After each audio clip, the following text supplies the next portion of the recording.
Matamgi Manipuri Wari channel asibu tabiriba khwai pumnamakpu taramna okjari ngasi amuk lobirasi Tamphaleima tarit suba tangka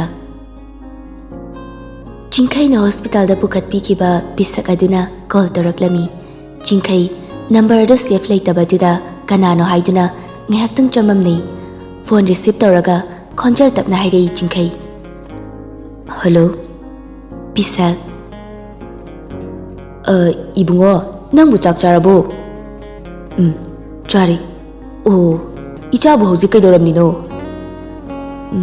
aise thaba masum torambani phare phare adu ichabu hayeng se khoi dalak pa yaroidro warobinuko ai tasingna somse kananu khangjadri ihi aibu khangrabo ibungo aise ibungo na hospital da pukat pikiba pabung duni oh pabung warobinuko ai number se save to hodabdu da khangudri Jingkai na wari sanaribadu Tampha taraduna magi pukningda jajat khatli Tampha Jingkai na wari sanaribadu taraduna magi pukningda jajat khali kanagano mana wari sanariba mi sibo nupara natraga nupi ori salo as nupi go iramladine ai di khoidau se piri ek sauning laktori ko manakta changlaga hek hangludana ne ngasi ichopte hek chopnani ko Jingkai nok dana wari sanai Tampha khoidau sauning bana Jingkai gi manakta chatlaga phone adu mullaga thugai ningba haibadu ori tanja duda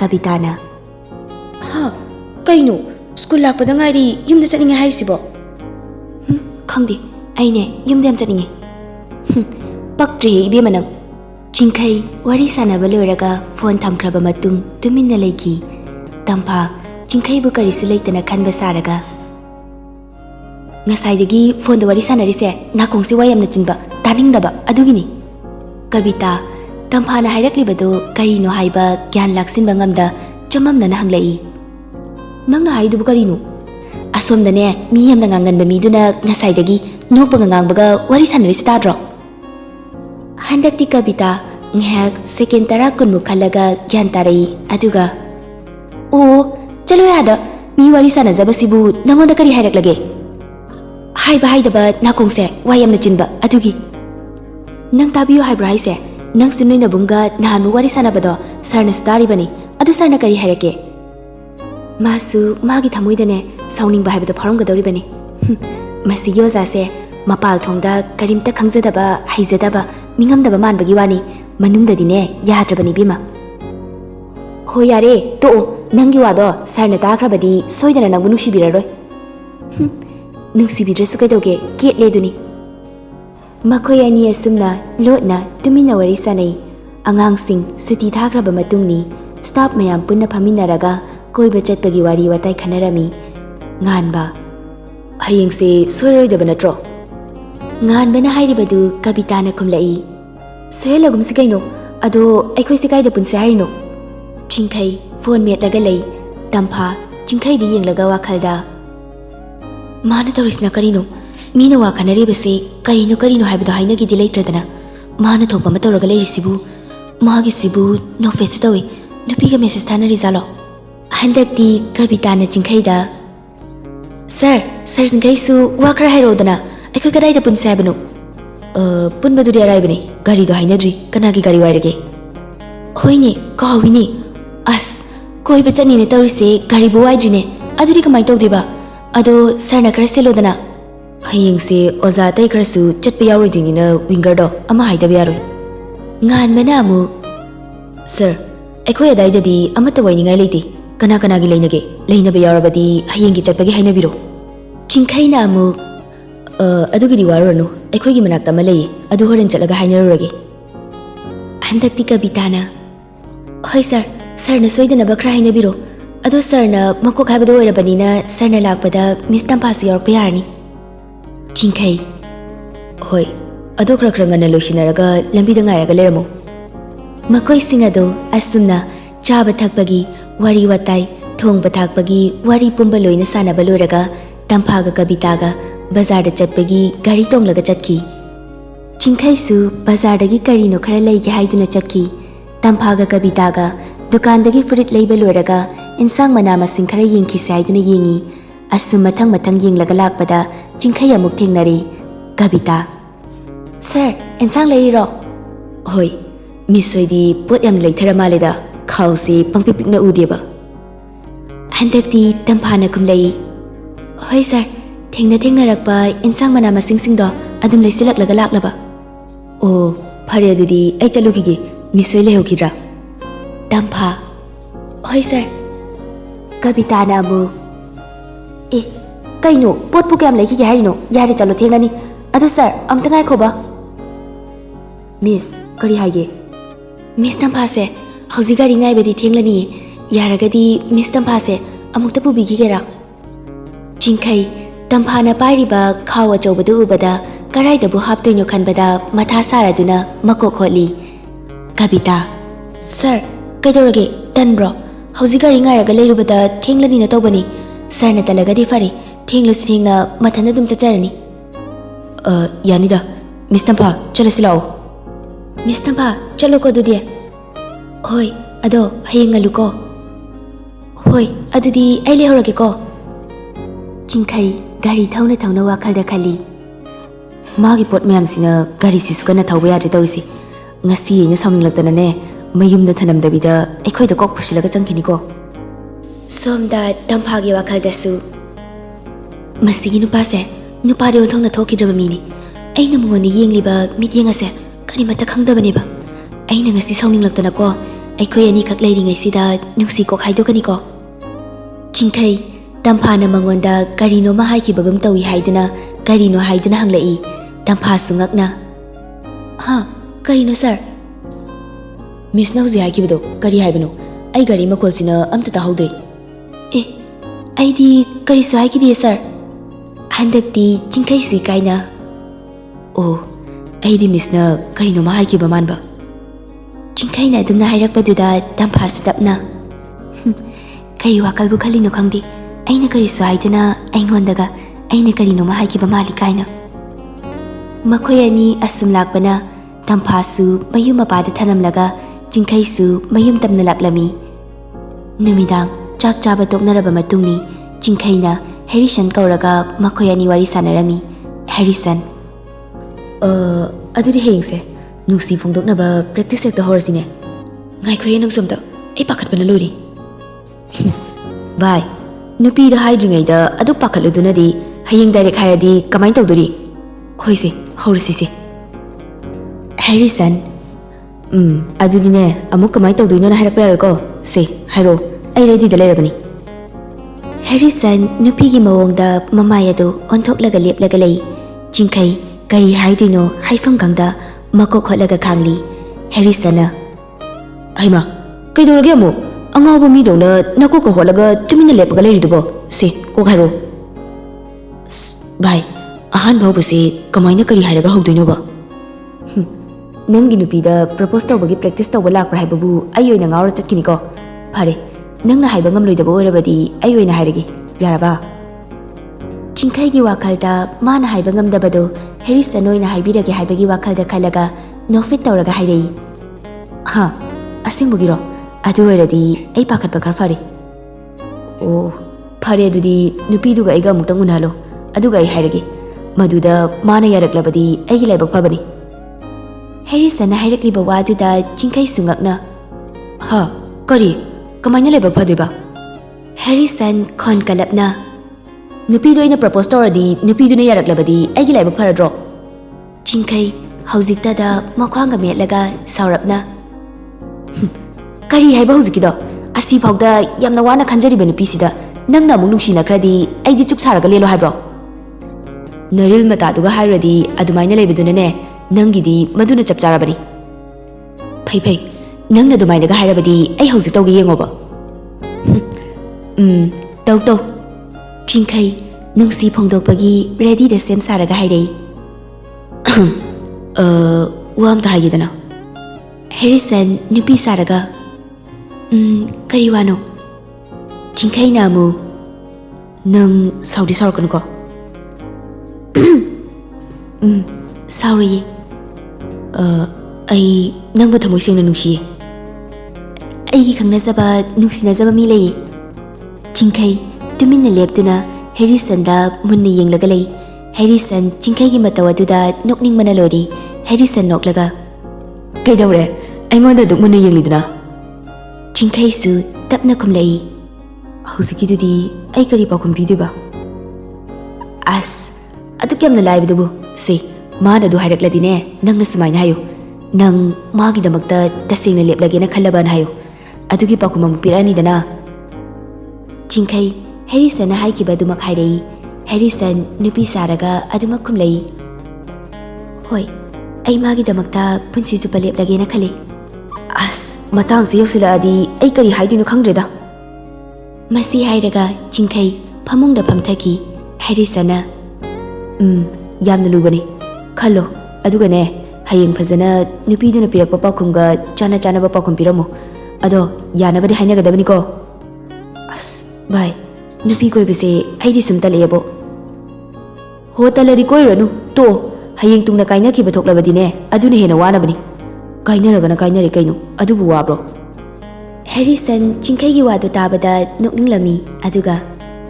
Hoi hoi, hauzikpudi madu haijabagi wani. Matamdo yoraklaga khangnakani.